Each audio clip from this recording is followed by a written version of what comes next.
Hello नमस्कार दोस्तों, मैं दीपाली नामदेव और आप सभी का हमारे यूट्यूब चैनल पर फिर से बहुत बहुत स्वागत है। जैसा कि आप सभी जानते हैं, हमारे सामान्य प्रबंधन की क्लास चल रही है और हमने पिछली क्लास में हमने जाना प्रबंध का अर्थ क्या होता है और उसकी परिभाषाएं जानी और विशेषताएं जानी। अब हम नेक्स्ट टॉपिक को कवर करेंगे।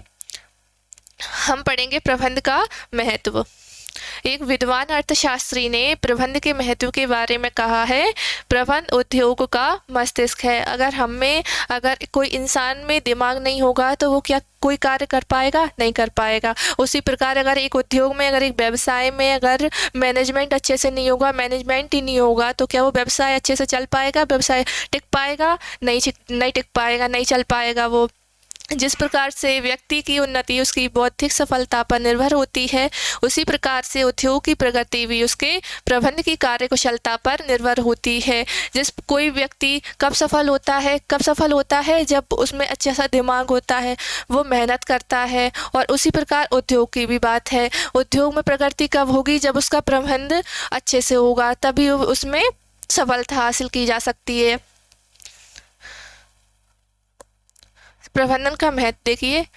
सामूहिक लक्ष्यों की प्राप्ति। प्रबंधन के द्वारा व्यक्ति सामूहिक लक्ष्यों के निर्धारण तथा उन लक्ष्यों को कुशलतापूर्वक प्राप्ति करने में सहायक होता है। अगर अच्छा मैनेजमेंट होगा तो एक समूह जो होगा, समूह के सारे लोगों को अलग अलग कार्य, मतलब पूरा समूह का एक लक्ष्य होगा और उनका अच्छा मैनेजमेंट अच्छा होगा, अच्छा से निर्धारण होगा और उन लक्ष्यों को अच्छे से प्राप्त किया जा सकता है अगर एक अच्छा मैनेजमेंट होगा। दूसरा है उत्पादकता में बढ़ोतरी। अगर एक अच्छा मैनेजमेंट होगा तो कम ही लागत पर, मतलब न्यूनतम लागत पर ही क्या होगी, आपकी अधिकतम उत्पादकता होगी, जिससे क्या होगा, आपको लाभ मिलेगा। या हमारा थर्ड है गतिशील संगठन का निर्माण। प्रबंध के द्वारा एक गतिशील एवं उद्देश्यपूर्ण संगठन का निर्माण किया जा सकता है, जो अपने लक्ष्यों के प्रति सदैव सजग रहते हैं। अगर मैनेजमेंट अच्छा है तो आप ऐसे लोगों को ढूंढेंगे जो अपना काम जो अच्छे से करें, मतलब एक बहुत अच्छा जो समूह है, जो संगठन है, आप अच्छे से तैयार करोगे और उनका लक्ष्य है। अगर वो अच्छे लोग होंगे, मतलब आपकी जो सामूहिक संगठन जो है अच्छा होगा, तो वो व्यक्ति जो है जो लक्ष्य को जल्दी पूरा करेंगे और कार्य करने के प्रति सदैव क्या रहेंगे, वो सजग रहते हैं। अब व्यक्तिगत उद्देश्यों की प्राप्ति। कुशल प्रबंधन के द्वारा व्यक्ति अपने व्यक्तिगत उद्देश्यों की प्राप्ति कर सकता है। प्रतिस्पर्धा में बढ़ते बाजार के प्रतिस्पर्धी स्वरूप में बने रहने के लिए एक कुशल प्रबंधन की सदैव आवश्यकता होती है। आप देख सकते हैं कि हर क्षेत्र में जो है कंपटीशन, प्रतिस्पर्धा हर क्षेत्र में जो है वो बढ़ चुका है। पढ़ाई के क्षेत्र में भी बढ़ चुका है। कौन टिका रहेगा, कौन सफल होगा? जो अच्छे से मेहनत करेगा। उसी प्रकार उद्योग का भी है। उद्योग में अच्छा मैनेजमेंट होगा तो क्या होगा, हमें सफलता जल्दी मिलेगी। अब क्या है, निर्धारित लक्ष्यों की प्राप्ति में सहायक। उचित प्रबंधन द्वारा पूर्व नियोजित लक्ष्यों की प्राप्ति में सहायता मिलती है तथा कब, कैसे, किस प्रकार कार्य को किया जाए, जिससे निर्धारित लक्ष्यों को कम समय व न्यूनतम लागत पर प्राप्त किया जा सके। कोई हमने गोल सोचा है, कोई जो लक्ष्य हमने बना लिया, अगर एक अच्छा मैनेजमेंट होगा तो कम समय में जल्द से जल्द ही उस लक्ष्य को पूरा किया जा सकता है अच्छे मैनेजमेंट के द्वारा और न्यूनतम लागत पर ही क्या उसको प्राप्त किया जा सकता है। अब हम देखेंगे प्रबंध के उद्देश्य। प्रबंध के क्या क्या उद्देश्य है? प्रबंध एक उद्देश्यपूर्ण प्रक्रिया है।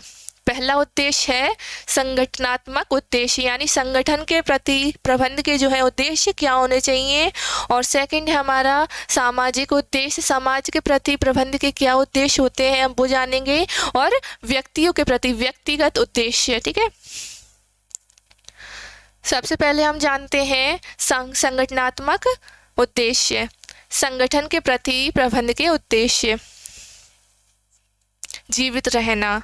प्रबंध द्वारा विभिन्न व्यावसायिक क्रियाओं से संबंधित सकारात्मक निर्णय लेकर यह सुनिश्चित किया जाना चाहिए कि व्यवसाय लंबे समय तक जीवित रहे। क्या उद्देश्य होना चाहिए प्रबंध का संगठन के प्रति?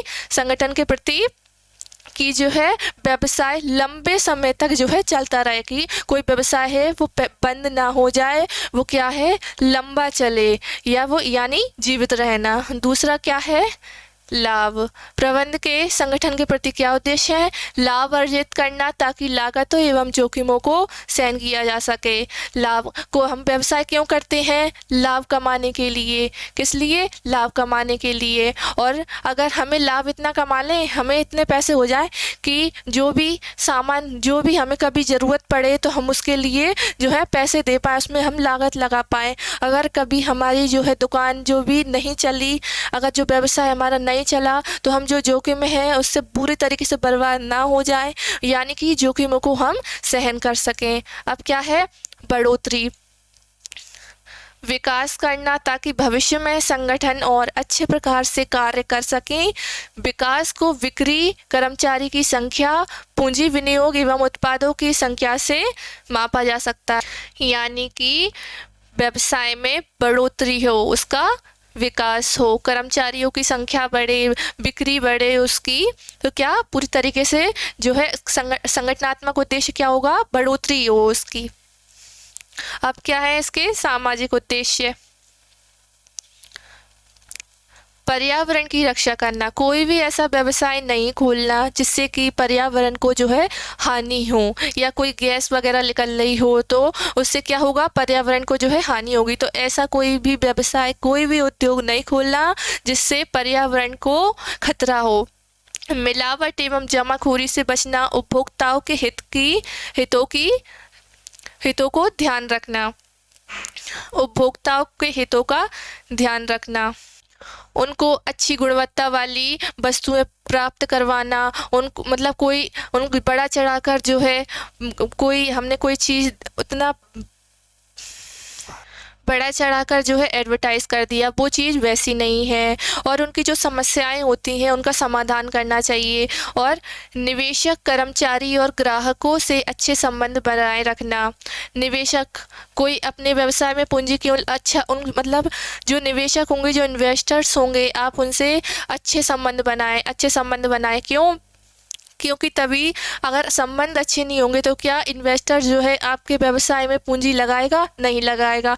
कर्मचारियों से अगर आप अच्छा व्यवहार नहीं करोगे तो क्या कर्मचारी अच्छे मन लगा के काम करेंगे, बिल्कुल नहीं करेंगे।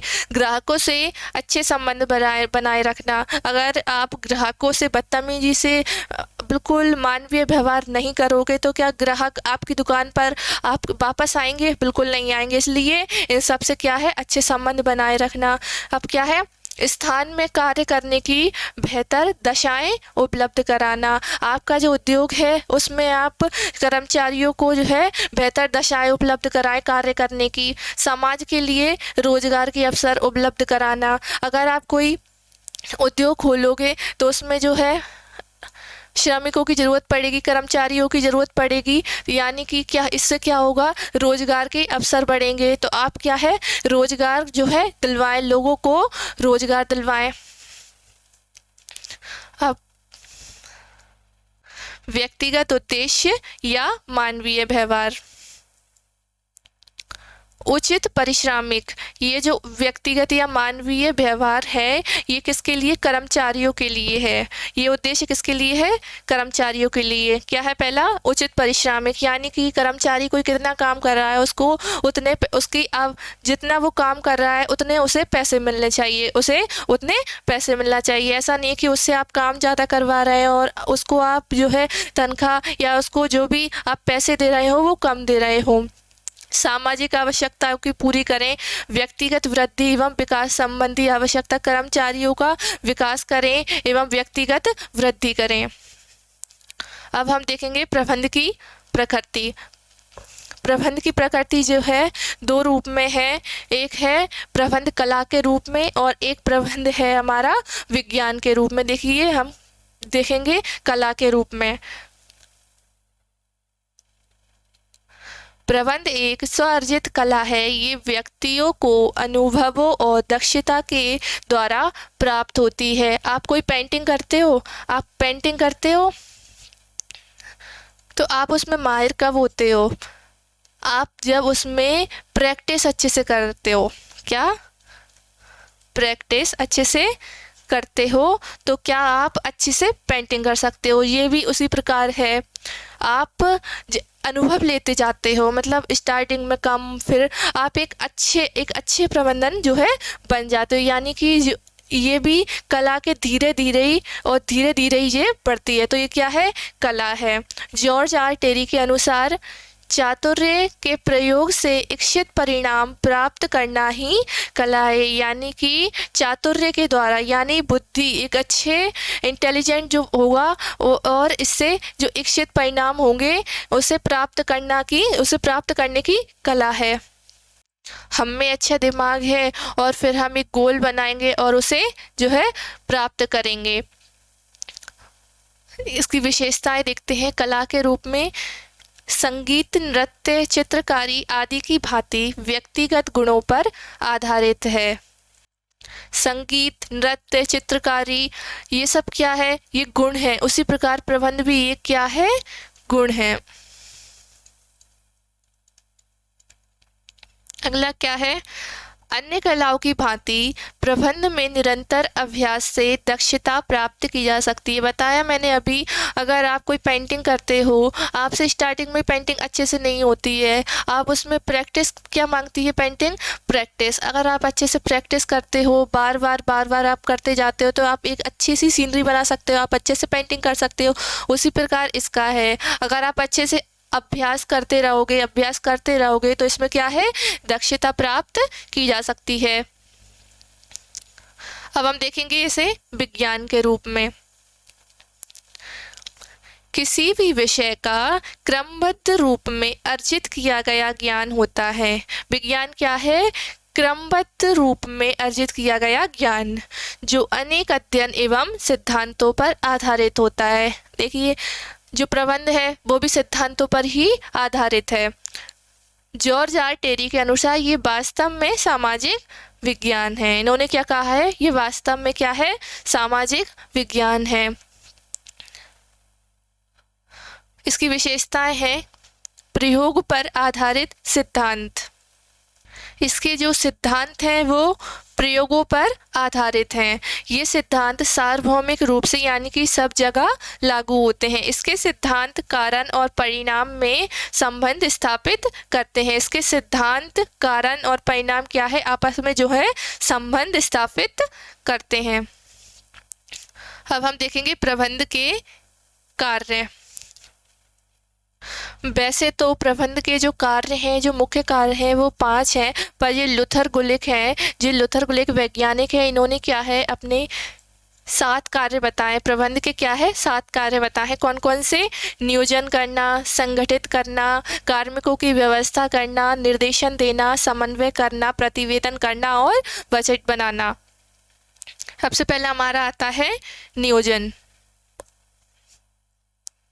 नियोजन यानी प्लानिंग, यानी कोई भी व्यवसाय खोलेंगे तो सबसे पहले हमें क्या करनी पड़ेगी, उसकी प्लानिंग करनी पड़ेगी। कोई उद्योग खोलेंगे तो क्या करना पड़ेगा, प्लानिंग करनी पड़ेगी हमें, ठीक है। नियोजन मस्तिष्क की एक प्रक्रिया है जिसमें बुद्धिमत्ता, कल्पना शक्ति, अग्रदृष्टि, पक्के इरादे आदि की आवश्यकता होती है।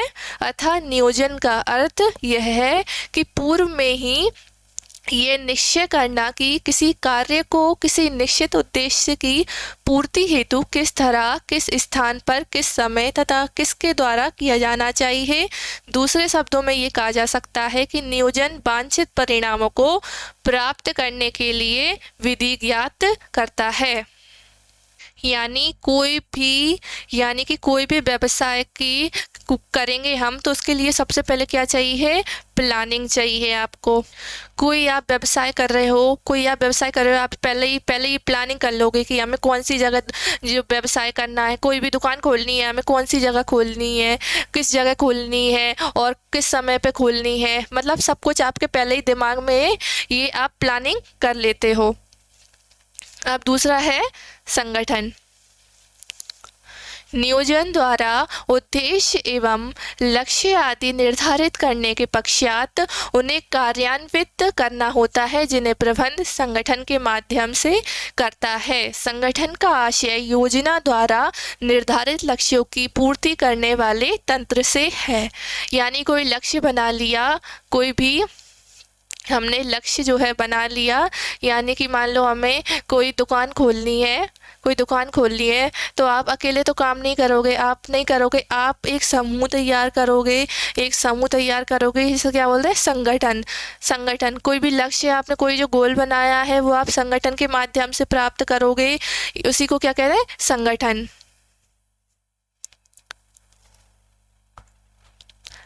अब है नियुक्तियां यानी स्टाफिंग। किसी भी संगठन के ढांचे का निर्माण तभी संभव है जब उसमें कुशल एवं योग्य व्यक्ति नियुक्त हों। अब आप काम करवा रहे हो संगठन में, कोई संगठन में व्यक्ति जो काम कर रहे हैं, तो क्या लक्ष्य ऐसे ही प्राप्त हो जाएंगे? कोई भी लोग ले लिए आपने, कोई भी लोग समूह में ले लिए, तो क्या वो आपके लक्ष्य को जल्दी अच्छे से प्राप्त कर सकते हैं? नहीं कर सकते। उसके लिए क्या नियुक्ति करनी होगी, अच्छे व्यक्तियों की नियुक्तियां करना प्रबंध का प्रशासनिक, जिसका अर्थ है संगठन की योजना के अनुसार अधिकारियों तथा कर्मचारियों की नियुक्ति करना, आप उनको आवश्यक प्रशिक्षण प्रदान करना, पदोन्नति, स्थानांतरण, सेवा मुक्ति आदि की व्यवस्था करना। कोई भी उद्योग है जिसमें क्या है, हम बड़े लेवल पे कोई जो है उद्योग खोल रहे हैं, तो उसमें हमें जो लोग चाहिए हम उनकी नियुक्तियां करेंगे, कर्मचारी चाहिए और भी कार्य करने वाले लोग चाहिए, तो हमें क्या उनकी जो है नियुक्तियां, यानी कि इंटरव्यू भी करना पड़ेगा उनका है ना। और पेपर में अपन ऐड देंगे, जिससे क्या है वो लोग आएंगे तो अपन सबका क्या है इंटरव्यू लेंगे, तभी तो हमारा जो समूह हुआ वो अच्छे से, उसमें जो लक्ष्य प्राप्त करने के लिए जो संगठन होगा, तभी तो उसमें अच्छे लोग होंगे, हम लक्ष्य को जल्दी प्राप्त और अच्छे से प्राप्त कर सकते हैं। अब है निर्देशन। प्रबंध मूलतः व्यक्तियों से काम करवाने की कला है। ये आपको मैंने कल भी बताया था। प्रबंध क्या है, व्यक्तियों से काम करवाने की कला है। दूसरे व्यक्तियों से काम करवाने के लिए ये आवश्यक है कि उनके कार्य को निर्धारित उद्देश्यों एवं लक्ष्यों की प्राप्ति हेतु निर्धारित दिशाओं में प्रशस्त एवं निर्देशित किया जाए। जो लोग समूह में कार्य कर रहे हैं उनको सही दिशा निर्देश देना कि वो कार्य किस प्रकार करें, अच्छे से मतलब उनको समझाना कि उनका कार्य किस प्रकार करना है, हमें सफलता कैसे मिलेगी, तो मतलब उन सबको क्या निर्देश देना, उनको डायरेक्शन देना। ये क्या है, प्रबंध का कार्य, निर्देशन देना। अब क्या है हमारा पांचवा, समन्वय। एक ही कार्य की विभिन्न व्यक्तियों द्वारा भिन्न भिन्न रूप से व्याख्या करना मानव जाति का स्वभाव है। इन वैचारिक मतभेदों से उपक्रम के सामूहिक उद्देश्यों को पूर्ण करना कठिन है। इन लक्ष्यों की प्राप्ति के लिए व्यक्तिगत क्रियाओं, विचारों, कार्यकलापों तथा भावनाओं में सामंजस्य लाना आवश्यक है। यानी समन्वय का अर्थ क्या है, सामंजस्य लाना, मतलब कि जो व्यक्ति कार्य कर रहे हैं उनमें मतभेद ना हो किसी भी बात से, या संसाधन और व्यक्तियों के बीच या कोई क्रियाएं हैं उनके बीच मतभेद हो रहा है तो वो ना उत्पन्न हो, यानी कि उनमें समन्वय, सामंजस्य बना रहे, जिससे आपका जो उद्देश्य है, जो भी आपका उद्देश्य है, गोल है, वो अच्छे से पूरा हो जाएगा। अब है नियंत्रण। क्या समस्त कार्य योजनाबद्ध चल रहे हैं? क्या क्रियाएं निर्धारित लक्ष्यों की ओर अग्रसर हो रही हैं? क्या इनमें कोई सुधार की आवश्यकता है? इन समस्त प्रश्नों का हल प्रभावशाली नियंत्रण में ही निहित है। जो लोग काम कर रहे हैं हमने उनको दिशा निर्देश भी दे दिए, अब उन पर कंट्रोल भी तो करना पड़ेगा, उन पर देखना पड़ेगा कि वो कार्य किस प्रकार कर रहे हैं। जो अपन ने योजनाएं बनाई हैं, जो गोल डिसाइड किया है और उनके लिए जो योजनाएं बनाई हैं, क्या ये उसी प्रकार से कार्य कर रहे हैं, ये हम उसमें देखेंगे। नियंत्रण करेंगे यानी कंट्रोल, जो लक्ष्य बनाए हैं वो अच्छे से चल रहे हैं या नहीं, इनमें अगर कोई सुधार की ज़रूरत है तो वहाँ पर सुधार भी करना, ये सब क्या है, नियंत्रण। अब क्या है, उत्प्रेरण यानी कि मोटिवेशन। किसी भी व्यवसाय अथवा उद्योग को सुचारू रूप से चलाने के लिए भौतिक तत्वों के अतिरिक्त एक और तत्व की आवश्यकता होती है, जिसे मानव तत्व अथवा श्रम तत्व कहते हैं। इस श्रम तत्व के द्वारा ही भौतिक साधनों का उपयोग किया जाना संभव होता है। कोई कर्मचारी है, उसको आप अच्छे से मोटिवेशन दो कि उसको कार्य अच्छे से करना चाहिए, उसको वेतन अच्छा मिलेगा, मतलब एक मोटिवेशन। हम पढ़ाई के लिए भी मोटिवेशन लेते हैं, ये भी उसी प्रकार है। जो लोग समूह में, जो संगठन में जो है कार्य कर रहे हैं, उनको मोटिवेशन देना, क्या होगा, इससे लक्ष्यों की प्राप्ति होगी। तो ये हमारे हो गए प्रबंध के 7 कार्य। अब हम देखेंगे प्रबंध का स्तर। प्रबंध के कितने स्तर हैं?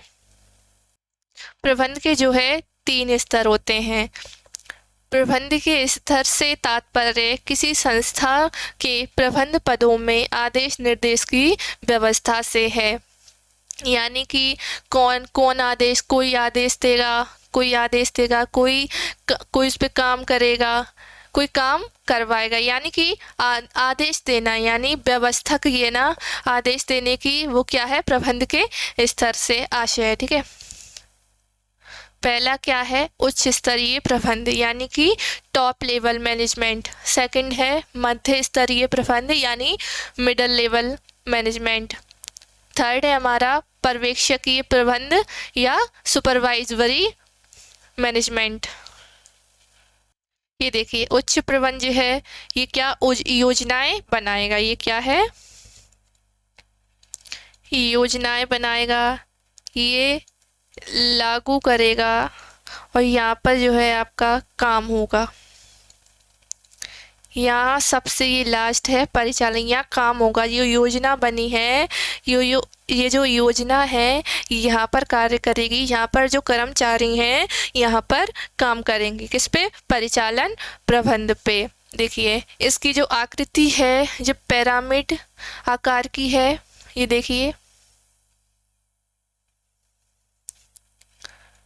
यहाँ पर आपके जो है लोग ज़्यादा होते हैं, यहाँ थोड़े कम, और यहाँ पर जो है आपके बहुत कम होते हैं।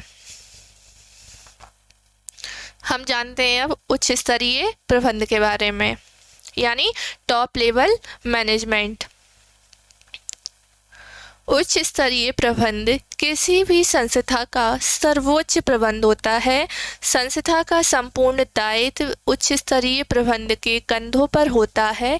इसका मुख्य कार्य नीतियों, उद्देश्यों एवं लक्ष्यों का निर्धारण करना है। प्रबंध के इस स्तर में मुख्य रूप से संचालन मंडल तथा मुख्य अधिकारी, कार्यकारी अधिकारी को सम्मिलित किया जाता है। ये जो उच्च स्तरीय प्रबंध का काम क्या होता है, लक्ष्य बनाना, योजनाएं बनाना, क्या होता है, लक्ष्य बनाना और योजनाएं बनाना और नीतियों का निर्धारण करना, किसका, उच्च स्तरीय प्रबंध का। इनके काम देखते हैं अब हम। उच्च स्तरीय प्रबंध के उद्देश्यों का निर्धारण। उच्च स्तरीय प्रबंध का सबसे पहला एवं महत्वपूर्ण कार्य संस्था के उद्देश्यों को निर्धारित करना होता है, यानी लक्ष्यों का जो है लक्ष्यों को बनाना होता है, लक्ष्य निर्धारण करना होता है। उदाहरण के लिए कंपनी की आगामी वर्ष की बिक्री में सुनिश्चित दर में वृद्धि करना आदि उद्देश्यों को निर्धारित किया जा सकता है। सेकंड हमारा है संसाधनों की व्यवस्था करना। जो उद्देश्य बना लिए उनके लिए क्या, कच्चे माल वगैरह इन सब की क्या है, इनको जुटाना। देखिए निर्धारित उद्देश्यों को प्राप्त करने के लिए उच्च स्तरीय प्रबंध का कार्य उपक्रम हेतु आवश्यक संसाधनों को जुटाना होता है, जैसे वित्त की व्यवस्था, कच्चे माल एवं शक्ति के संसाधन को उपलब्ध कराना। यानी जो व्यवसाय होगा उसमें पैसे लगेंगे, तो उसकी व्यवस्था कौन करता है? उच्च स्तरीय प्रबंध। कच्चा माल कौन देगा आपको? जो है उच्च स्तरीय प्रबंध। और शक्ति के साधन, जैसे कि कोई मतलब रोक टोक ना लगे ऐसा व्यवसाय करना, ऐसा मतलब सरकार के द्वारा कोई रोक टोक ना लगे, एक अच्छे से लाइसेंस बनवाना, ये सब किसका काम रहेगा? आपका उच्च स्तरीय प्रबंध का। अगला है वित्तीय नीति का निर्धारण या बजट पारित करना। 3 क्रम की बृहद वित्तीय नीतियों का निर्धारण भी उच्च स्तरीय प्रबंध द्वारा किया जाता है। अधीनस्थों द्वारा प्रस्तुत किए गए बजटों का अंतिम रूप से अनुमोदन भी प्रबंध के इस स्तर द्वारा किया जाता है। यानी जो अधीनस्थों के द्वारा जो बजट होता है उसका अंतिम रूप अनुमोदन किसके द्वारा किया जाता है? इसी स्तर द्वारा, उच्च लेवल के द्वारा किया जाता है। कार्य का निष्पादन करवाना। उच्च स्तरीय प्रबंध का एक महत्वपूर्ण कार्य उपक्रम में किए जाने वाले समस्त कार्यों को निष्पादित करवाना है। वैसे ये कार्य मध्य स्तरीय प्रबंधकों द्वारा करवाया जाता है, किंतु कार्यों के निष्पादन पर उच्च स्तरीय प्रबंध का ही नियंत्रण रहता है। किसको कौन सा कार्य मिलना चाहिए, ये काम वैसे किसका रहता है? ये मध्य स्तरीय प्रबंध का। पर जो कंट्रोल किस पे रहता है? कंट्रोल रहता है आपका उच्च स्तरीय प्रबंध पर। और नीतियों का निर्धारण करना। नीतियों का निर्धारण कौन करता है? वो कौन सी नीति बनाई जाए, जैसे मूल्य प्रतिस्पर्धा बनाते हैं, बिक्री में वृद्धि करना, ये सब जो नीतियाँ जो भी बनेंगी वो किसके द्वारा? उच्च स्तरीय प्रबंध के द्वारा होती हैं, बनाई जाती हैं। अगला है हमारा उत्तरदायित्व एवं अधिकारों का बंटवारा। किसको कौन सा उत्तरदायित्व मिलेगा, अधिकार कौन से मिलेंगे, ये सब कौन करता है? इस सब की व्यवस्था, कंट्रोल किसके हाथ में रहता है? उच्च स्तरीय प्रबंध के। अगला है हमारा मध्य स्तरीय प्रबंध, यानी मिडिल लेवल मैनेजमेंट। मध्य स्तरीय प्रबंध उच्च स्तरीय तथा निम्न स्तरीय प्रबंध के मध्य स्थित होता है, यानी कि बीच में, ये क्या बीच में स्थित होता है? किसके? उच्च लेवल के, और जो है सबसे नीचे वाले लेवल के क्या मध्य में होता है ये, ठीक है। मध्य स्तरीय प्रबंध का कार्य सबसे कठिन होता है। इसका जो कार्य है वो सबसे कठिन होता है, क्योंकि इन पर 3 ओर से दबाव रहता है। पहला दबाव उच्च स्तरीय प्रबंध की ओर से, दूसरा दबाव है निम्न स्तरीय प्रबंधक की ओर से होता है, तथा तीसरा दबाव मध्य स्तरीय प्रबंधकों का स्वयं का होता है। यानी तीनों का दबाव किस पे रहता है? इसका भी और एक स्वयं का। इसके कार्य देखते हैं हम। मध्य स्तरीय प्रबंध के नीतियों को लागू करवाना। जो अभी प्रबंध उच्च लेवल वाले का क्या था? उच्च प्रबंध का क्या था? वो नीतियाँ उसने बनाई, अब इसे लागू कौन करेगा? इसे लागू करेगा कौन? मध्य स्तरीय प्रबंध। कौन? मध्य स्तरीय। उसने कच्चा माल दिया, उसने अब ये क्या करेगा? कच्चे माल के जो क्रय के संबंध में उच्च गुणवत्ता का ध्यान रखा जाए तथा माल परीक्षण करके क्रय किया जाए, ये बात क्रय प्रबंधक को अवगत कराई जाती है। इसमें सेवी वर्गीय संबंधी कार्य। प्रत्येक विभागीय प्रबंध को अपने विभाग हेतु योग्य कर्मचारी की भर्ती, चयन, प्रशिक्षण आदि की व्यवस्था करनी, यानी कि इंटरव्यू लेना, कौन से कर्मचारी अच्छे हैं उनकी जो है व्यवस्था करना। अब है निर्देश जारी करना। निर्देश किसने दिए? निर्देश जो ऊपर ने दिए, उच्च स्तरीय प्रबंध ने दिए। अब ये क्या जारी करेगा? जो निर्देश है वो जारी करेगा। विभागीय प्रबंध अपने विभाग के कर्मचारियों के लिए आवश्यक दिशा निर्देश जारी करने का कार्य करते हैं। इसके अतिरिक्त वे अपने अधीनस्थों को आवश्यक संसाधन भी उपलब्ध कराते हैं। जो कर्मचारियों को जरूरत है संसाधनों की, वो भी कौन उपलब्ध कराता है? मध्य स्तरीय प्रबंध। अब क्या है?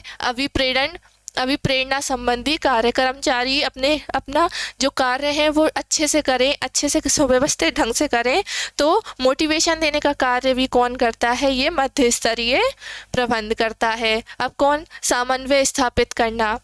यानी कि सामंजस्य बना रहे उनमें। मध्य स्तरीय प्रबंधकों का एक महत्वपूर्ण कार्य विभिन्न उपविभागों के बीच आपसी तालमेल एवं समन्वय स्थापित करने का होता है।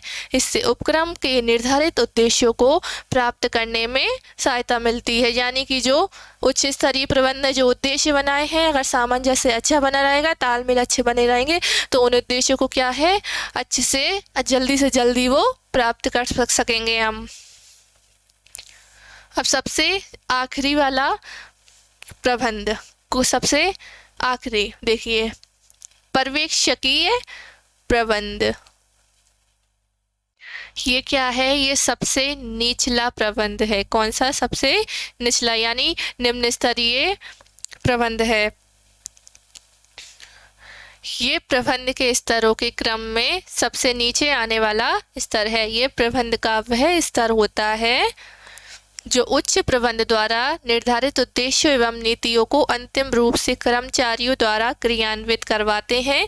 इस स्तर के कर्म अधिकारियों का प्रत्यक्ष संबंध उन कर्मचारियों से होता है जो लोग काम करते हैं। जो कर्मचारी काम कर रहे हैं उनका सीधा उनसे जो बात होगी वो किससे होगी, वहाँ का जो मैनेजर होगा, मैनेजर नहीं मतलब जिसमें सुपरवाइजर से। कौन, सुपरवाइजर से। जो लोग काम कर रहे हैं वो सीधा संबंध उनका कर्मचारी को कैसे होगा, सुपरवाइजर से। इन्हें अलग अलग नामों से पुकारा जाता है, जैसे पर्यवेक्षकीय या प्रचालन या अंतिम पंक्ति या निम्न स्तरीय प्रबंध। यानी कि सुपरवाइजर के मतलब ये सुपरवाइजर है इसका मतलब। इसके कार्य देखते हैं हम। कर्मचारियों की समस्याओं को प्रेषित करना।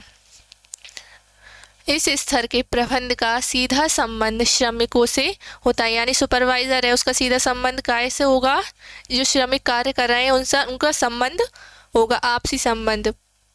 इनका कार्य उनकी समस्याओं का समाधान करना होता है।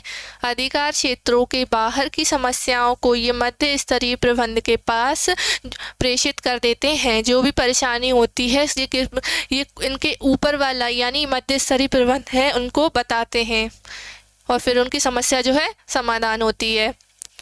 कर्मचारियों के लिए उचित वातावरण निर्मित करना। निम्न स्तरीय प्रबंध का महत्वपूर्ण कार्य उत्पादन स्थल पर शुद्ध हवा, पीने का पानी, पर्याप्त प्रकाश, स्वच्छता, मित्रतापूर्ण व्यवहार आदि सुनिश्चित करना होता है। यानी कि कर्मचारियों को अच्छी सुविधा देना, उनके लिए शुद्ध हवा, पीने का पानी अच्छा हो, पर्याप्त प्रकाश और स्वच्छता, और उनसे अच्छा व्यवहार करना चाहिए।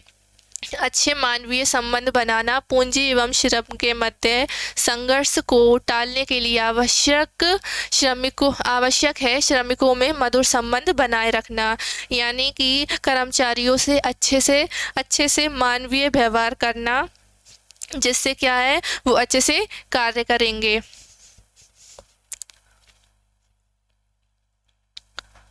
कर्मचारियों को कार्य सौंपना। निम्न स्तरीय प्रबंध में क्या, कर्मचारियों को कार्य सौंपना, ये कार्य रहता है। ये प्रबंध अपने अधीनस्थ कर्मचारियों को कार्य सौंपने का कार्य करते हैं। जो कर्मचारी जो सुपरवाइजर्स होते हैं वो जो श्रमिक होंगे, जो कर्मचारी होंगे, उनको क्या है, कार्य सौंपते हैं। कर्मचारियों की सुरक्षा सुनिश्चित करना।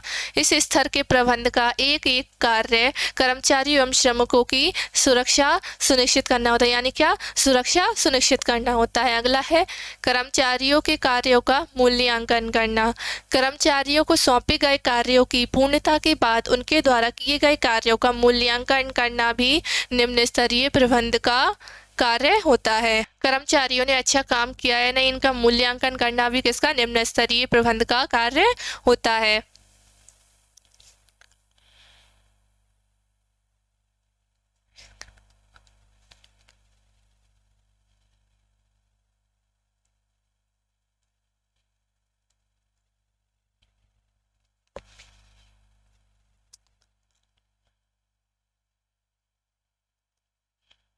ये जो मैंने आपको पढ़ाया है इसकी अगर आपको पीडीएफ चाहिए तो आप हमारी टेलीग्राम पर ज्वाइन हो जाइए। मैं इसकी लिंक जो है टेलीग्राम की डिस्क्रिप्शन में दे दूँगी।